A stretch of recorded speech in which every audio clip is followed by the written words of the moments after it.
Artık gelenekselleşmiş bir durum var. Bildiğiniz gibi Kasım ayı artık bir indirim ayı olarak tüketiciler tarafından bilinmektedir. Bu indirim mevsimini de bir fırsat olarak tüketicilerimiz değerlendirmekte.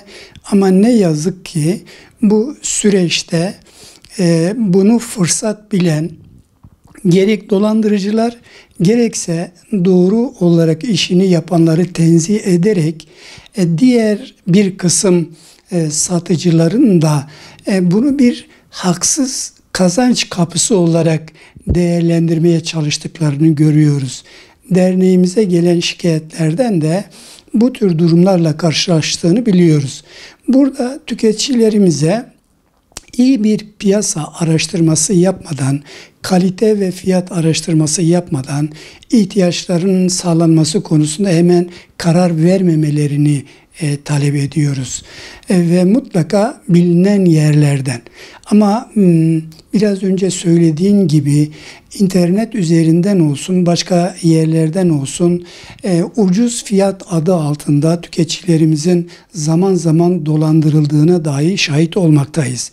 Burada indirimli satışlarda dikkat edilmesi gereken şey 30 gün öncesine ait olan fiyatlarla indirim fiyatlarının birlikte tüketicinin açık olarak görebildiği bir yerde yazılı olmasını görmek ve tüketiciye bu fırsatı vermektir. Ama burada devletin ve belediyelerimizin ve odalarımızın da görevi bu süreç içerisinde tüketici hukukunun korunmasına ilişkin yeterli ve kapsamlı bir denetimin yapılmasını istiyoruz ve bu konularda tüketicilerimizin karşı karşıya bulunduğu sorunların çözümü için de tüketici hakem heyetlerine haksız bir fiyata, fahiş bir fiyatla karşılaşmışsa haksız fiyat değerlendirme kuruluna başvurmalarını ve buradan tüketici hukukuna uygun olarak hukuki destek alarak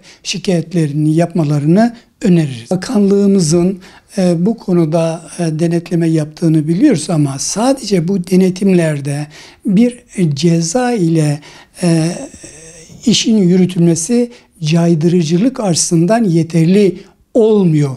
Yanlış yapanı, vatandaşı açıkça tüketiciyi dolandıranların bu meslekten men edilmesine basında zaten teşhir edilmekte ama bunun daha güçlü bir şekilde yapılmasını sağlayarak bir caydırıcılık konusunda bir güven vermesi gerekiyor.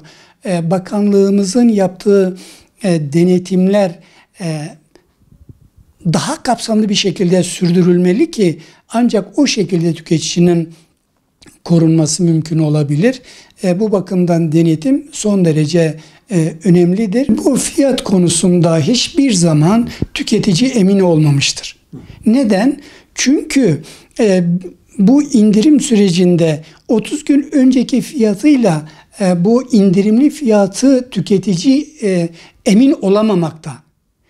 Bu nedenle tüketicinin de bir denetim yetkisi olmadığı için özellikle denetimi talep etmemizin nedeni bindirilmiş fiyatların indirilerek bir indirime gitmesi midir?